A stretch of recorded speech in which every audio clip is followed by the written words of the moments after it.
미국의 인터넷 뉴스 회사인 비즈니스 인사이더에서 인생의 정점이라는 주제를 가지고서 연구한 결과를 발표한 적이 있습니다. 몇 가지 소개해 드릴 텐데요. 외국어 학습 능력이 가장 좋은 나이는 7살 때가 최적기라고 합니다. 여러분 참고하시기 바라겠고요. 상대방의 이름을 가장 잘 기억하는 나이는 몇 살일까요? 이름을 잘 기억하는 나이. 이름을 들었는데 여러분 금방금방 까먹으시죠? 왜 그런 줄 아세요? 정년기가 지나서 그래요. 이름을 가장 잘 기억하는 나이는 22살입니다.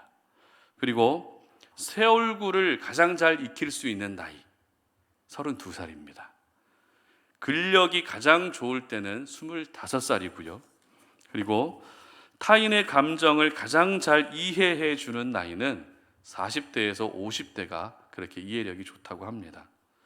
그리고요, 어휘력이 가장 좋을 때는 60대 후반에서 70대 초반이세요.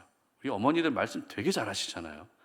그 삶의 연륜에서 묻어나오는 그런 능력인 것 같습니다.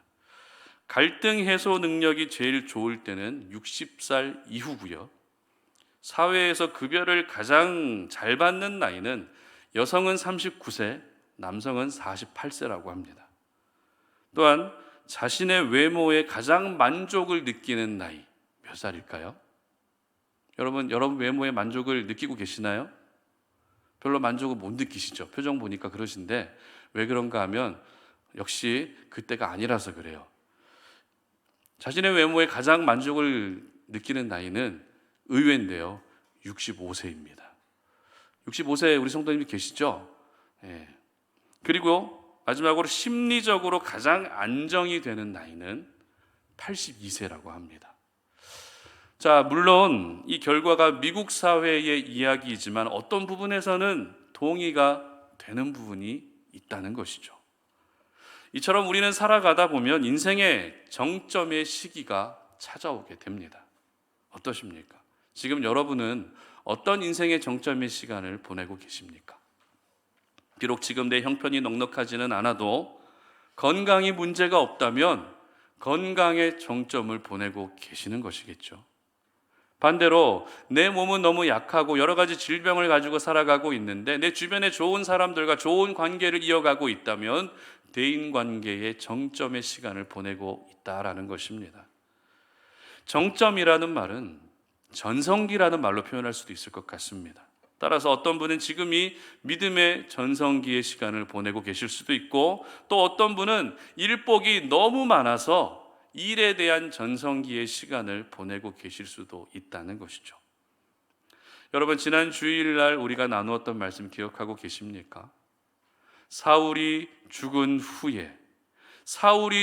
후에 있었던 사건을 보면서 슬픔 중에서도 하나님의 사람이라면 살아내야 할 삶이 있다라는 것을 말씀을 나눴습니다. 그리고 오늘 저희들은 다윗이 왕이 된 후에 있었던 사건을 통해서 인생의 정점에 섰을 때 하나님의 사람이 살아야 할 삶은 어떤 삶인지 배울 수 있다는 것입니다. 오늘 본문을 기록하고 있는 사무엘하 5장 말씀은 다윗이 이스라엘의 왕이 드디어 되는 모습을 기록하고 있습니다. 사실 사무엘하 2장에서 다윗이 왕이 됐습니다. 그런데 그 당시에는 다윗의 출신 지파인 유다 지파의 왕으로만 세워졌을 뿐이었고요. 오늘 사무엘하 5장은 온 이스라엘의 왕이 된 장면을 기록하고 있다는 것입니다. 그렇다면 다윗이 이렇게 온 이스라엘의 왕이 됐다는 것은 어떤 의미일까요? 이스라엘 나라의 관점으로 보게 되면 지도자가 바뀌었다는 것이지만 다윗 개인으로 보게 되면 인생의 정점에 서게 되는 순간이 바로 오늘 다윗이 왕이 된 모습이라는 것입니다. 다윗이 유다 지파의 왕이 될 때의 나이는 30살이었습니다. 그리고 온 이스라엘의 왕이 될 때는 37살이었습니다. 여러분의 나이가 지금 이렇게 30살, 37살 정도 된다라면 어떤 생각이 드시겠습니까? 뭐든지 다 할 수 있다라는 생각이 들지 않겠습니까?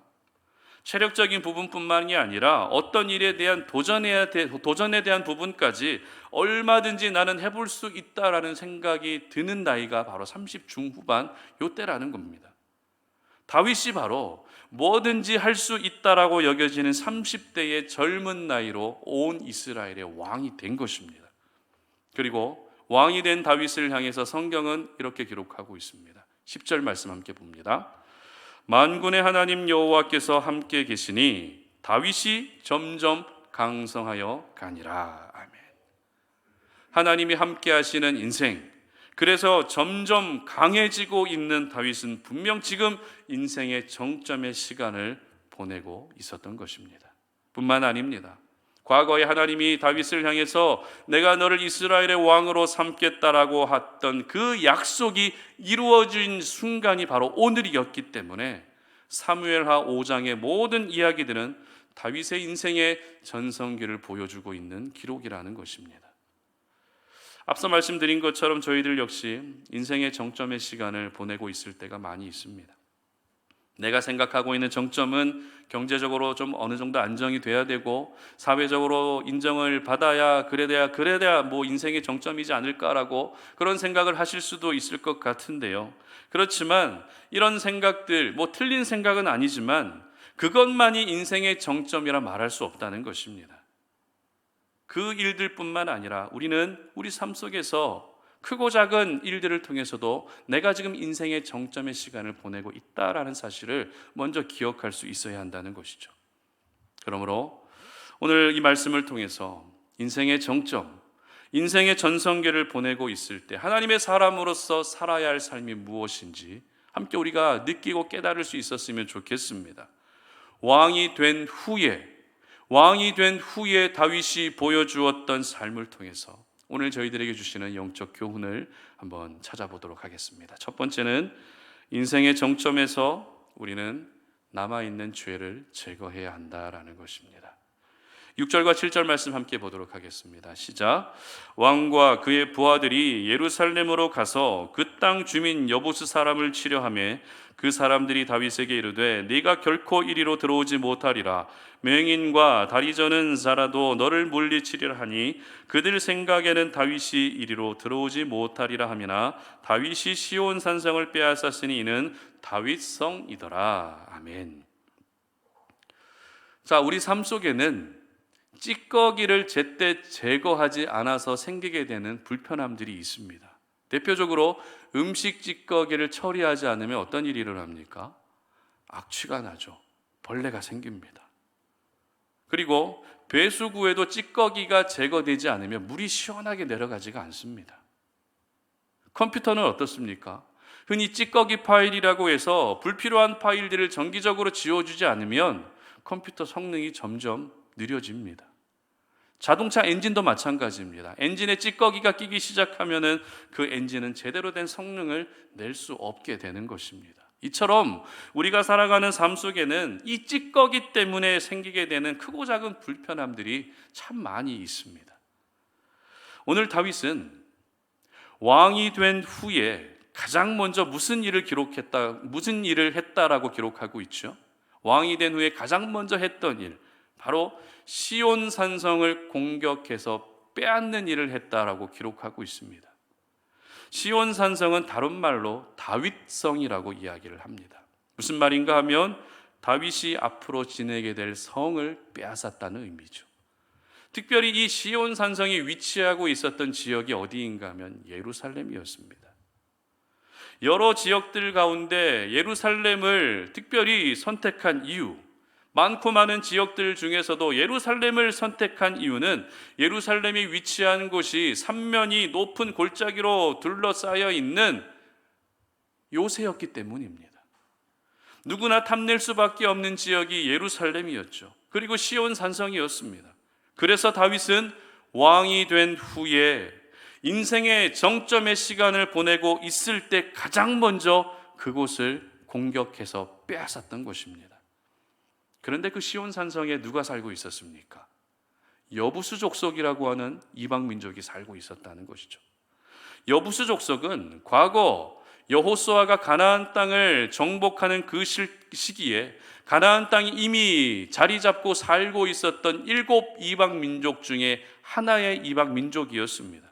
그래서 하나님은 그 당시에 여호수아를 향해서 가나안 땅에 있는 모든 이방 민족들을 쫓아내고 너희들이 그 땅을 차지하고 그 땅에 정착하라고 말씀하셨습니다. 그런데 왜 아직까지도 여부수 족속이 예루살렘에 남아 있었던 것일까요? 가나안 땅을 정복하고 수백 년이 지났는데 왜 아직도 이 여부수 족속이 예루살렘에 남아 있었던 것입니까? 여호수아 말씀을 한번 보도록 하겠습니다. 15장 63절입니다. 시작. 예루살렘 주민 여부수 족속을 유다 자손이 쫓아내지 못하였으므로 여부수 족속이 오늘까지 유다 자손과 함께 예루살렘에 거주하니라. 아멘. 바로 가나안 정복 전쟁 당시에 예루살렘 지역을 할당받은 유다 지파가 여부수 족속을 쫓아내지 못했기 때문입니다. 그리고 여호수아 그 시기가 끝나고 나서 사사시대가 되었을 때 사사기 1장 21절 말씀도 우리가 한번 읽어보도록 하겠습니다. 시작. 베냐민 자손은 예루살렘에 거주하는 여부수 족속을 쫓아내지 못하였으므로 여부수 족속이 베냐민 자손과 함께 오늘까지 예루살렘에 거주하니라. 아멘. 이번에는 베냐민 지파마저도 이 여부수 족속을 못 쫓아낸 거예요. 유다 지파와 베냐민 지파 두 지파가 공격을 했지만 못 쫓아냈습니다. 왜요? 아마도 예루살렘이라고 하는 그 지형, 높은 지역에 있는 그 지형, 천혜의 요새였던 그 지형의 덕을 받아서 아마 이 여부수 족속을 쫓아내지 못했을 가능성이 굉장히 큽니다. 이렇게 끝내 쫓아내지 못했던 여부수 족속은 유다 지파와 베냐민 지파와 함께 예루살렘에 살게 되는 어처구니 없는 일이 일어나고 말았던 것이죠. 여러분, 하나님의 백성이 이방 민족과 섞여 살게 되면 어떤 일이 일어납니까? 하나님의 백성이 이방 민족과 섞여 살게 되면 어떤 일이 일어나죠? 하나님의 백성이 이방 민족이 섬기던 우상을 따라 섬기게 될 가능성이 높아지게 됩니다. 반대로 그들이 하나님을 믿는 게 아니라 우리가 이방을 따라가고 우리가 세상을 따라가게 된다는 것입니다. 이방 문화에 자연히 스며들게 되면서 하나님 나라의 문화를 잊어버립니다. 하나님의 방식을 잊어버립니다. 하나님의 말씀과 점점 멀어지게 되는 것이 하나님의 백성과 이방인이 섞여 살게 되는 결과입니다. 따라서 이스라엘 민족에게 여부수 족속은 남아있는 죄의 찌꺼기와 같은 존재였습니다. 다른 이방 족속들은 모두 쫓아냈지만 천혜의 요새에 살고 있었던 여부수 족속은 쫓아내지 못했고 그 죄의 찌꺼기로 인해 이스라엘 백성들이 여전히 우상을 섬기는 일이 지금까지 반복되고 있었던 것입니다. 그것을 다윗이 알고 있었던 것이죠. 그래서 그 여부수 족속을 누가 쫓아냅니까? 이 사실을 알고 있던 다윗이 쫓아내게 된 것입니다. 그것도 언제 쫓아냈다고요? 왕이 된 후에 가장 먼저 했던 일이 예루살렘에 살던 죄의 찌꺼기와 같은 여부수 족속을 쫓아냈던 것입니다. 단순히 예루살렘이라고 하는 그 성을 얻기 위해서가 아니라 아직도 백성들 사이에 남아있는 죄의 찌꺼기를 완전히 제거하기 위해 결단을 내리고 가장 먼저 이 일을 행하고 있었던 것입니다. 그렇습니다. 찌꺼기는 모아두는 것이 아닙니다. 찌꺼기는 반드시 제거되어야 하는 것입니다. 특별히 죄의 찌꺼기만큼은 무슨 일이 있어도 내 삶 속에 남아있게 해서는 안 되는 것이죠. 죄의 찌꺼기가 남아있게 되면 여전히 우리는 습관적인 죄에 빠지게 됩니다. 죄의 찌꺼기가 남아있게 되면 죄책감에 시달리게 됩니다. 분명히 나는 회개했는데 10년, 20년 전에 지은 그 죄의 찌꺼기가 남아있게 되면 우리는 여전히 오늘도 죄의 죄책감에 그 죄가 나의 발목을 사로잡은 상태로 그렇게 불편하게 살아갈 수밖에 없는 것입니다. 그런데 죄의 찌꺼기만 있는 것이 아니죠. 또 다른 찌꺼기도 여전히 우리 삶 가운데 많이 남아 있습니다. 대표적으로 어떤 찌꺼기가 남아 있을까요? 상처의 찌꺼기가 남아 있습니다. 오래전에 받은 상처, 분명히 치유받았다고 생각하는데 다시 그때만 생각하면 그 찌꺼기 때문에 괴로워지는 것이 우리들의 모습입니다. 실패의 찌꺼기도 남아 있습니다. 패배의 찌꺼기도 남아 있습니다. 절망과 고통의 찌꺼기도 아직도 남아서 오늘을 살아가고 있는 저와 여러분을 괴롭게 하고 결국에는 자존감을 잃어버리게 하고 있다는 것입니다. 그렇다면 여러분, 이 죄의 찌꺼기를 포함한 모든 찌꺼기들을 완전하게 제거할 수 있는 방법이 무엇일까요? 어떻게 이 찌꺼기들을 제거할 수 있겠습니까? 그것은 바로 인생의 정점에 서게 하신 하나님의 은혜를 기억하는 것입니다.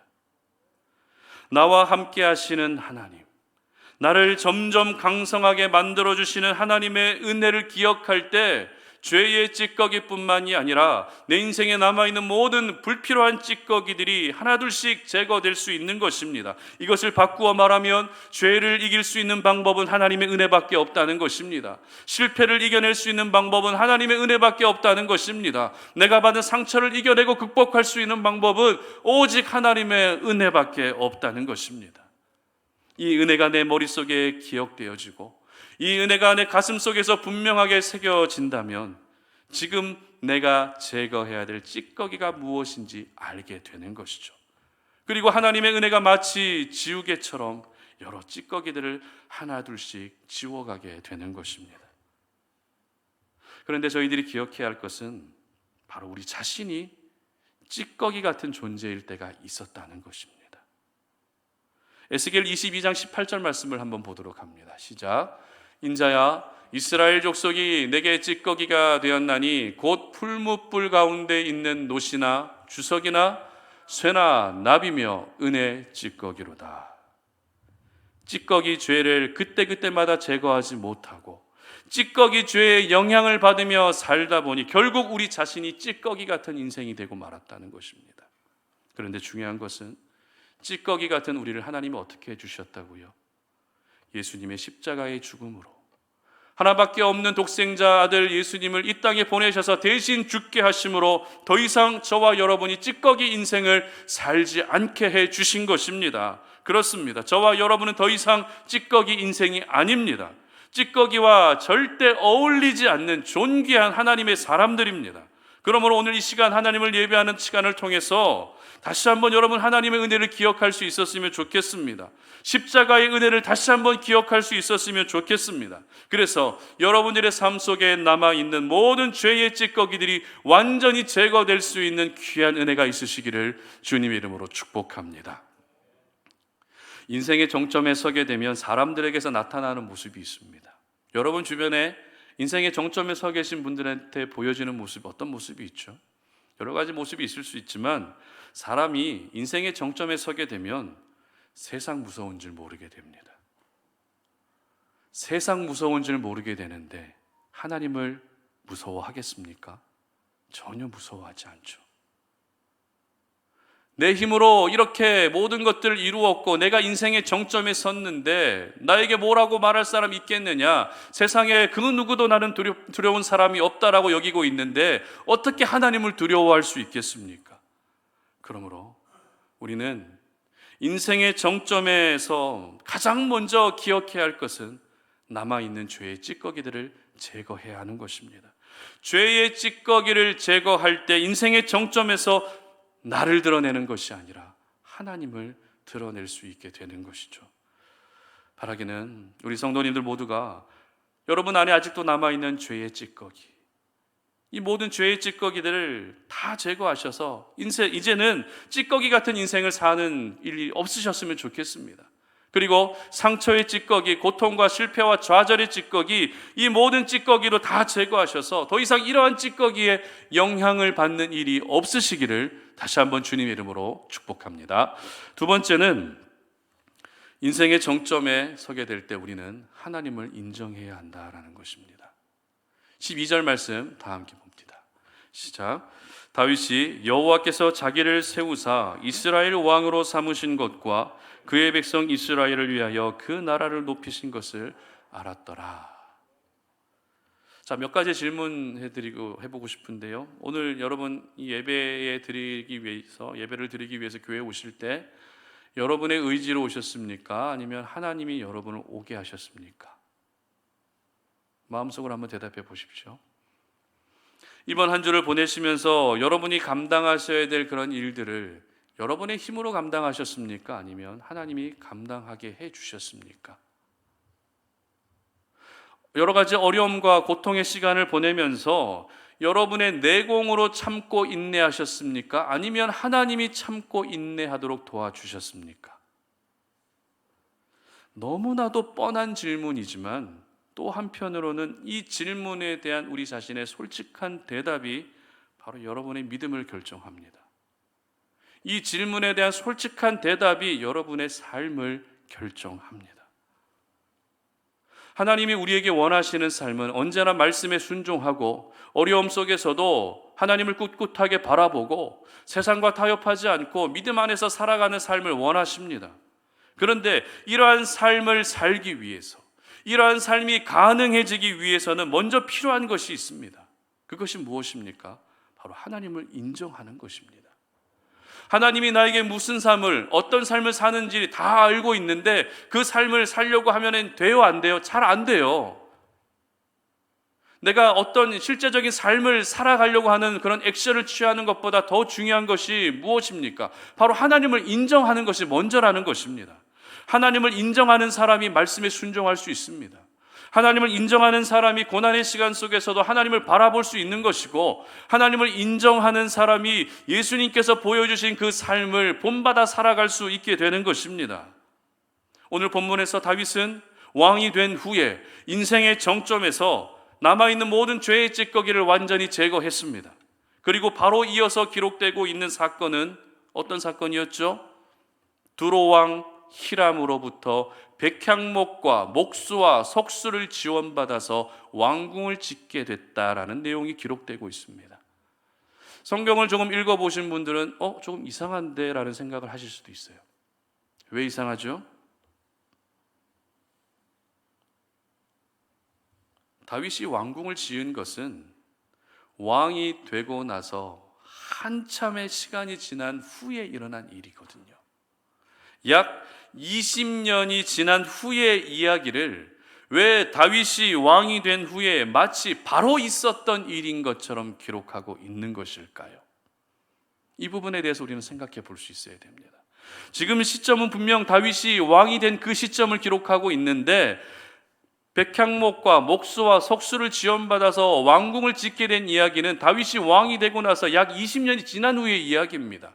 그런데 왜 왕이 된 후에 바로 왕궁을 지었다는 것처럼 이렇게 기록이 되고 있는 것일까요? 그 이유는 오늘 본문에서 보여지고 있는 다윗의 모습을 왕이 된 직후의 모습과 연결시키기 위한 저자의 의도 때문에 그렇습니다. 무슨 말인가 하면, 두로왕 히람은 다윗이 살게 될 왕궁을 짓는데 주도적인 역할을 합니다. 그리고 이렇게 자신의 왕궁을 지어주는 모습을 보면서 다윗은 하나님을 인정하게 됩니다. 어떻게 인정하고 있죠? 우리가 조금 전에 읽었던 12절 말씀을 한번 보도록 합니다. 12절 말씀입니다. 시작. 다윗이 여호와께서 자기를 세우사 이스라엘 왕으로 삼으신 것과 그의 백성 이스라엘을 위하여 그 나라를 높이신 것을 알았더라. 아멘. 무슨 말입니까? 내 힘으로 왕이 된 것이 아니라는 것입니다. 내 힘으로 이런 영광을 누릴 수 있게 된 것이 아니라는 것입니다. 바로 하나님이 나를 세워주셨기 때문에 이런 일이 있을 수 있다는 것이죠. 그리고 하나님이 이스라엘 나라를 열방 가운데 높이 세워주셨기 때문에 이방 나라의 지원을 통해서 왕궁을 지을 수 있게 되었다라고 하나님을 인정하고 있었던 것입니다. 이처럼 하나님은 이방 나라의 왕을 통해서 왕궁을 지어주셨고, 그것을 지켜본 다윗은 하나님이 하셨을 뿐만 아니라 하나님이 가장 위대하시다는 것을 인정하고 있었던 것입니다. 그리고 다윗이 이렇게 하나님을 인정하는 타이밍을 저자가 어디에 배치했다고요? 바로 왕이 된 직후에 있었던 일인 것처럼 배치하고 있다는 것입니다. 따라서 모든 하나님의 사람들은 인생의 정점에 섰을 때 그 정점에 서게 된 것이 내가 잘해서가 아니라 하나님이 하셨음을 인정해야 된다는 것을 오늘을 살아가는 저희들에게 교훈하고 가르치고 있는 것입니다. 그렇습니다. 그래도 삶 속에서 내가 비교적 평안의 때를 보내고 있고 큰 어려움의 시간이 없이 하루하루 평안의 시간을 보내고 있다면 그 시간 속에서 저희들은 어떻게 해야 합니까? 이와 같은 모든 은혜를 허락해 주신 하나님을 인정해야 하는 것이죠. 내가 잘해서 평안이 찾아온 것이 아니라, 내가 잘해서 모든 일들이 형통케 되어진 것이 아니라 하나님이 하셨음을 인정해야 하는 것입니다. 여러분, 건강의 정점에 서 계시다면 건강을 허락해 주신 하나님을 인정해야 합니다. 행복의 정점에 서 계시다면 그 행복을 허락해 주신 하나님을 인정해야 합니다. 믿음의 정점에 서 계십니까? 믿음을 주신 하나님을 인정해야 되고, 내 가족들을 보면서 기쁘다면 가족을 허락해 주신 하나님을 인정해야 합니다. 저희들은 그 어떤 것도 내 힘으로 이룬 것이 하나도 없습니다. 내가 잘해서 이룬 것이 아니라 하나님이 이루어 주신 것입니다. 그러므로 인생의 정점에 섰을 때, 여러분 인생의 전성기를 보내고 계실 때 하나님을 반드시 인정할 수 있기를 주님의 이름으로 축복합니다. 그런데 어떤 분은, 목사님 저는 인생의 정점에 있는 것이 아니라 매일매일 바닥을 치고 있습니다, 이렇게 생각하는 분도 있으실 것 같아요. 하는 일마다 잘 되지도 않고 매일매일 한숨 쉬고 고통스러워하고 매일매일 원망하고 걱정하고 있는 제 자신을 볼 때가 더 많습니다라고 그렇게 생각하는 분도 계실 것 같습니다. 물론 그런 생각이 드실 수도 있습니다. 그러나 서두에서 말씀드린 것처럼 세상 속에서 막힘없이 잘 나가는 삶을 살아야만 인생의 정점이라 말할 수 없는 것입니다. 정점의 인생은, 전성기의 인생은 작은 것에서도 찾아낼 수 있어야 됩니다. 그러므로 여러분, 삶 속에서 대단한 일이 아니어도 괜찮습니다. 소소한 행복과 기쁨 속에서도 인생의 정점을 보내고 있다는 사실을 경험하시고 깨달으시고 느낄 수 있기를 바랍니다. 여러분, 지난주에 어떤 기도를 했는데 그 기도가 응답되셨습니까? 그러면 기도의 응답의 정점에 서 계신 것입니다. 자녀들을 보며 그래도 웃고 계십니까? 그러면 지금 여러분 그것이 정점의 인생일 수도 있다는 것입니다. 동역자들과 믿음의 교제를 나누고 함께 예배할 수 있다는 사실을 그렇게 늘 기억하면서 예배 현장에 계십니까? 그것이 바로 또 여러분에게 인생의 정점이 될 수도 있는 것입니다. 주님의 몸된 교회를 위해서 헌신하고 계십니까? 그것도 역시 인생의 정점이 될 수 있다는 것이죠. 심지어 버티기 힘들 정도의 고난의 정점을 보내고 계시는 분도 있습니다. 도무지 이해가 되지 않는 어려움으로 인해 내 인생 최대의 위기의 정점에 계신 분도 있습니다. 살다 이렇게 힘든 일은 처음 겪는다라고 위기의 정점에 계신 분들이 적지 않을 것입니다. 이처럼 우리는 좋은 일이든 그렇지 않은 일이든 정점의 시간을 보내고 있다는 것입니다.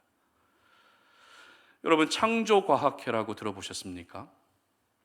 특별히 창세기에 기록된 여러 가지 성경의 이야기들을 과학적으로 증명해내는 연구단체인데요, 창조과학을 연구하는 많은 학자들 중에 김명현 교수님이라는 분이 계십니다. 지금은 성경과학연구소 소장님으로 계십니다. 근데 이분이 목회자의 아들이거든요.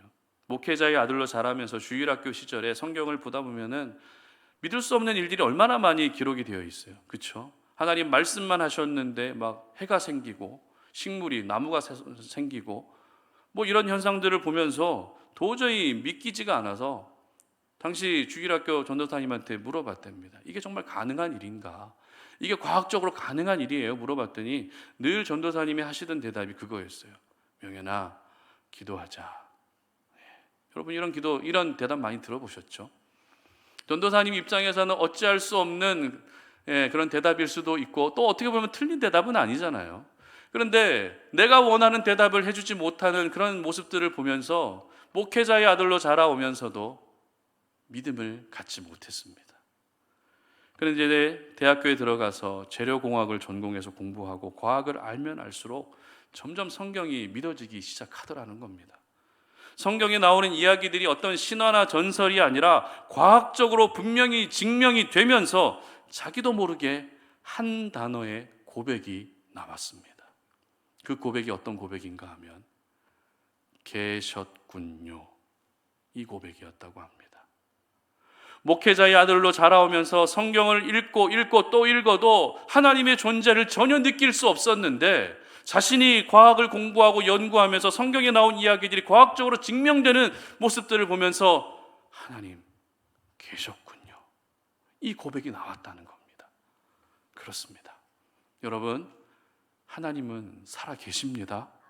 하나님은 지금도 저와 여러분들의 삶 가운데 숨쉬고 계시고 살아서 계시고 쉬지 않고 일하고 계십니다. 그러므로 하나님을 인정할 수 있기를 바랍니다. 내가 한 것이 아니라 하나님이 하셨음을 인정하시기를 바랍니다. 여러분이 한 것이 하나도 없습니다. 기분 나쁘게 들리실 수도 있지만 이게 사실입니다. 여러분이 한 게 없고요, 하나님이 다 하셨습니다. 그리고 하나님이 나를 절대 실망시키지 않는다는 사실도 인정하시기를 바랍니다. 하나님이 저와 여러분을 영원히 버리지 않는다는 사실도 인정하시기를 바랍니다. 인생의 정점에서 인정하는 하나님이 그 사람의 진짜 믿음입니다. 인생의 정점에서 인정하는 하나님, 그 하나님이 진짜 믿음입니다. 바라기는 우리 성도님들 모두가 인생의 정점에서, 인생의 전성기에서 하나님을 인정하셔서 지금까지 내가 받아왔던 모든 영광, 내가 받아왔던 모든 스포트라이트를 하나님께 돌려드리시고 하나님께 영광을 올려드릴 수 있는 우리 성도님들 되시기를 주님의 이름으로 축복합니다. 말씀을 맺겠습니다. 다윗은 사울이 죽은 후에 슬픔 중에서도 감당해내야 될 삶을 감당해냈습니다. 그리고 이제는 왕이 된 후에 살았던 삶도 역시 오늘을 살아가는 저희들에게 너무나도 귀한 울림을 주는 삶입니다. 왕이 된 후에 인생의 정점에서 다윗이 가장 먼저 했던 것은 죄의 찌꺼기를 제거하는 일이었습니다. 그리고 인생의 정점에서 하나님을 인정했습니다. 이것이 바로 인생의 정점에서 저와 여러분이 살아내야 할 삶인 것이죠. 비록 세상적인 기준으로 보게 되면 내가 잘 나가는 인생을 살고 있지 않아도, 내가 대단한 일을 지금 하고 있지는 않다 할지라도 작은 부분에서 우리는 인생의 정점을 지나가고 있습니다. 그런데 그 인생의 정점에는 꼭 좋은 일들로만 인생의 정점에 서지 않는다는 것이죠. 좋지 않은 일들, 슬픈 일들, 고통스러운 일들로도 우리는 인생의 정점, 고난과 위기의 정점에 서게 될 때가 있다는 것입니다. 그렇기 때문에 우리 모두는 인생의 정점에서 지금 서 있다라는 것이죠. 여러분, 하나님의 사람은 인생의 정점에서 남아있는 죄를 제거해야 됩니다. 인생의 정점에 서게 되면 자기 자신을 돌아볼 수가 없습니다. 인생의 정점에 서게 되면 다른 것들은 많이 보이는데 정작 봐야 할 자기 자신은 보지 못합니다. 내가 지금 어떻게 살아가고 있는지, 내가 하나님 앞에 어떻게 살아가고 있고, 내가 가족들 앞에서 어떻게 살아가고 있고, 내가 직장 안에서 어떻게 살아가고 있는지 자기 자신의 모습을 돌아보지 못합니다. 그러나 오늘 우리가 이 말씀을 들었기 때문에 여러분, 인생의 정점의 시간을 보내고 계시다면 그 정점의 시간에서 여러분을 돌아보시길 바랍니다.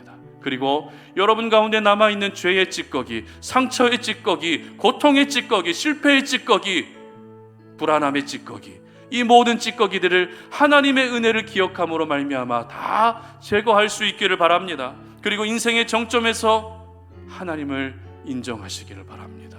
내가 한 것이 아니라 하나님이 하셨습니다. 형통케 하신 것도 하나님이 하셨고, 지금 고통 가운데 있다 할지라도 그 고통도 역시 하나님의 주권 아래 있음을 인정하시기를 바랍니다. 인생의 정점에서 하나님을 의식하는 사람이 바로 점점 더 강성케 해주시는 하나님의 은혜를 경험할 수 있게 되는 것입니다. 여러분, 오늘 다윗이 왕이 된 후에 인생의 정점에서 여부수 족속을 쫓아내서 결국 얻은 것이 무엇입니까? 시온 산성입니다. 다윗 성입니다. 예루살렘입니다. 예루살렘은 이스라엘의 행정적인 그런 수도일 뿐만 아니라 영적인 심장입니다. 하나님이 임재하시는 땅이 바로 예루살렘입니다. 죄의 찌꺼기를 쫓아냈을 때 시온 산성을 허락해 주셨던 것처럼 여러분, 인생의 전성기에 이 모든 찌꺼기들을 제거하셔서 하나님이 여러분에게 허락하시는 시온 산성을 얻어낼 수 있기를 바랍니다. 그 시온 산성에서 하나님과 동행하며 그 시온 산성에서 하나님과 영원히 행복하게 살아갈 수 있는 저와 여러분들 되시기를 주님의 이름으로 축복합니다. 우리 시간에 에베네셀 하나님 함께 찬양할 텐데요, 지금까지 여러분들이 살아왔던 지난 날들의 삶을 돌아보시고 또 앞으로 하나님이 허락해 주실 그 삶을 또 생각하시면서 무엇보다도 그 인생의 정점에서 하나님을 의식할 수 있었으면 좋겠습니다. 감사하신 하나님, 살아계신 하나님, 지금까지 인도해 주신 하나님, 장래에도 인도해 주실 하나님, 내가 그 하나님을 영원히 찬양합니다. 이 시간에 찬양하며 나아가겠습니다.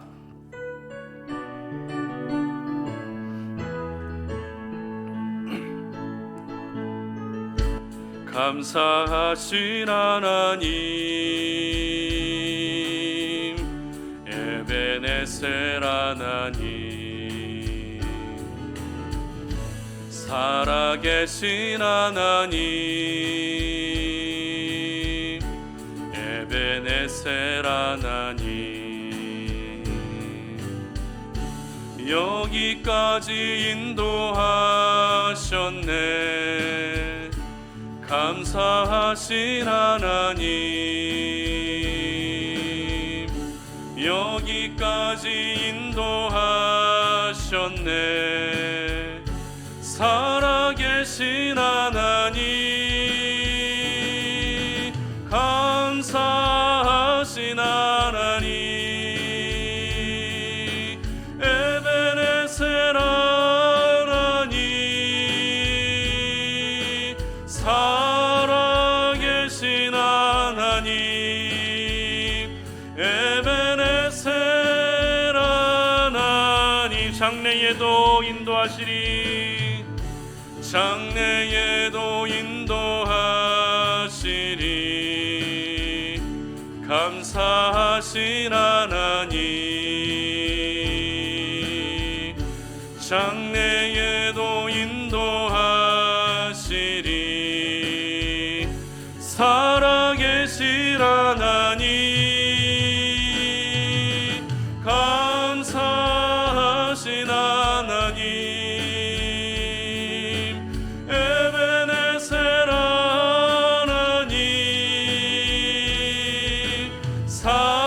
살아계신 하나님, 에베네셀 하나. 감사하신 하나님, 감사하신 하나님, 에베네셀 하나님, 살아계신 하나님,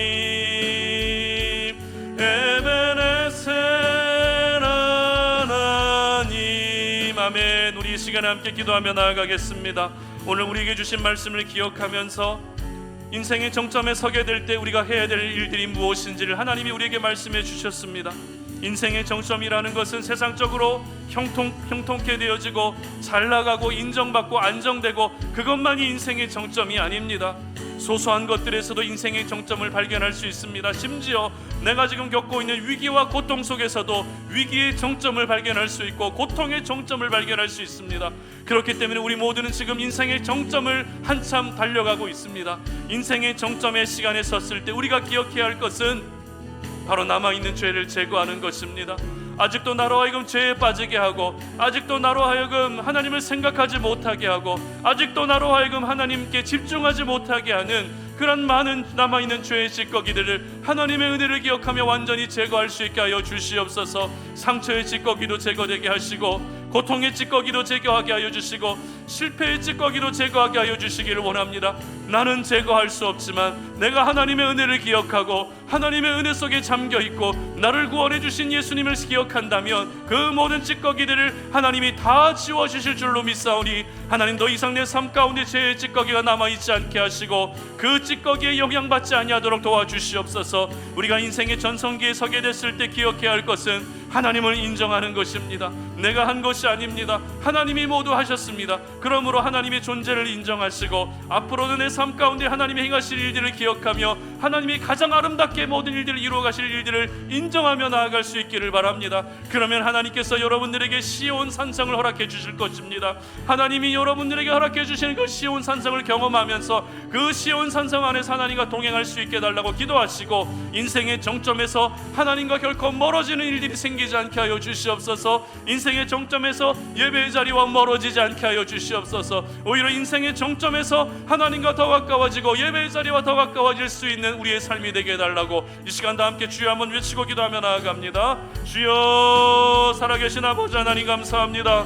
오늘 이 시간 우리가 주님의 말씀을 기억하며 하나님 우리의 삶을 주님 앞에 내어드립니다. 하나님 우리가 하루하루 살아가며 많은 고통과 어려움을 겪는 시간들을 보내고 있지만 하나님 그럼에도 불구하고 하나님 가만히 생각해보게 되면 작은 것이지만 우리는 분명 인생의 정점을 지금 지나가고 있음을 기억합니다. 하나님 인생의 정점에 서게 되었을 때 우리가 어떻게 살아가야 할 것인지를 하나님 우리에게 말씀해 주셨습니다.